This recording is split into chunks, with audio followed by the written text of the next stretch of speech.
ಸ್ನೇಹಿತರೆ, ನಾವು ಪ್ರತಿದಿನ ಬಳಸುವಂತಹ ತರಕಾರಿಗಳು, ಹಣ್ಣು, ಹೂಗಳು ಇವುಗಳು ಕೆಡದೆ ಫ್ರೆಶ್ ಆಗಿ ಇರೋ ಥರ ಶೇಖರಿಸಿ ಇಟ್ಕೊಳ್ಬೇಕೆಂಬುದು ಪ್ರತಿಯೊಬ್ಬರ ಆಶಯ. ಹಾಗಾಗಿ ಎಲ್ಲರೂ ಮನೆಯಲ್ಲಿ ಫ್ರಿಡ್ಜ್ನ ಬಳಸ್ತಿದ್ದಾರೆ ಅಲ್ವಾ? ಹಾಗಾದರೆ ಈ ವಿಡಿಯೋದಲ್ಲಿ ಯಾವ ಆಹಾರವನ್ನು ಫ್ರಿಡ್ಜಲ್ಲಿ ಇಡಬಾರ್ದು, ಹಾಗೆ ಯಾಕೆ ಅನ್ನೋದನ್ನು ನೋಡೋಣ ಬನ್ನಿ. ಮೊದಲನೇದಾಗಿ ಮೊಟ್ಟೆ. ಹಸಿ ಮೊಟ್ಟೆಗಳನ್ನ ಫ್ರಿಡ್ಜಲ್ಲಿ ಇಡ್ಬೋದು. ಅದರಲ್ಲೂ ಬೇಯಿಸಿದ ಮೊಟ್ಟೆಯನ್ನು ಫ್ರಿಡ್ಜಲ್ಲಿ ಇಡಬಾರ್ದು. ಇದು ಬಿರುಕು ಬಿಡುವ ಕಾರಣ ಬ್ಯಾಕ್ಟೀರಿಯಾಗಳು ಇದರ ಮೂಲಕ ಪ್ರವೇಶಿಸಬಹುದು. ಹಾಗೆ ಮೊಟ್ಟೆ ಬಿರುಕು ಬಿಡದಿದ್ದರೂ ಮೊಟ್ಟೆ ಬಿಳಿ ಭಾಗ ರಬ್ಬರ್ನಂತಾಗುತ್ತದೆ. ಹಾಗಾಗಿ ಬೇಯಿಸಿದ ಮೊಟ್ಟೆಯನ್ನು ಫ್ರಿಡ್ಜಲ್ಲಿ ಇಡಬಾರ್ದು. ಎರಡನೇದು ಜೇನುತುಪ್ಪ. ಇದು ಔಷಧೀಯ ಗುಣವುಳ್ಳ ಆಹಾರವಾಗಿದೆ. ಇದನ್ನು ಫ್ರಿಡ್ಜಲ್ಲಿ ಇಡೋದ್ರಿಂದ ಜೇನುತುಪ್ಪದಲ್ಲಿ ಗಂಟುಗಳಾಗಿ ಇದರ ನೈಸರ್ಗಿಕ ರುಚಿ ಮತ್ತು ಘಮವನ್ನು ಕಳೆದುಕೊಳ್ಳುತ್ತೆ. ಇದನ್ನು ಬಳಸೋದ್ರಿಂದ ಆರೋಗ್ಯಕ್ಕೆ ಹಾನಿ ಉಂಟಾಗುತ್ತೆ. ಹಾಗೆ ಆಲೂಗಡ್ಡೆ ಮತ್ತು ಈರುಳ್ಳಿಗಳನ್ನು ಫ್ರಿಡ್ಜಲ್ಲಿ ಇಡಬಾರ್ದು.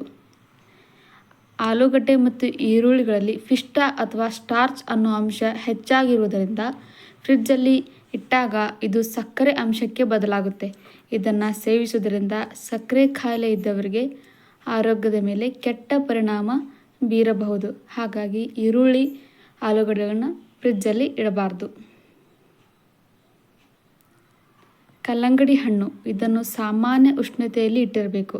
ಫ್ರಿಡ್ಜಲ್ಲಿ ಇಟ್ಟರೆ ರುಚಿಯನ್ನು ಕಳೆದುಕೊಳ್ಳುತ್ತೆ.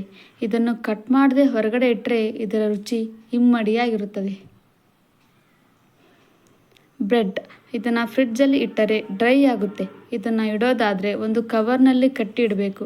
ತಿನ್ನುವಾಗ ಹೊರಗೆ ಇಟ್ಟು ಟೋಸ್ಟ್ ಮಾಡಿ, ಅಂದರೆ ಬಿಸಿ ಮಾಡಿಕೊಂಡು ಬ್ರೆಡ್ನ ತಿನ್ಬೋದು.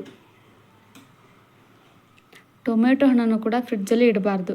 ಇದನ್ನು ಫ್ರಿಡ್ಜಲ್ಲಿ ಇಡೋದ್ರಿಂದ ಇದರ ನೈಸರ್ಗಿಕ ತತ್ವ ಮತ್ತು ರುಚಿ ಕಳೆದುಕೊಳ್ಳುತ್ತದೆ. ಹಾಗಾಗಿ ಟೊಮೆಟೊವನ್ನು ಫ್ರಿಡ್ಜಲ್ಲಿ ಇಡೋದಾದರೆ ಕವರ್ ಅಥವಾ ಬಟ್ಟೆ ಅಥವಾ ಪೇಪರ್ ಬ್ಯಾಗಲ್ಲಿ ಹಾಕಿ ಫ್ರಿಡ್ಜಲ್ಲಿ ಇಟ್ಟು ಉಪಯೋಗಿಸಬಹುದು. ಚಾಕ್ಲೇಟ್ ಫ್ರಿಡ್ಜಲ್ಲಿ ಇಟ್ಟರೆ ರುಚಿ ಮತ್ತು ಬಣ್ಣವನ್ನು ಕಳೆದುಕೊಳ್ಳುತ್ತದೆ.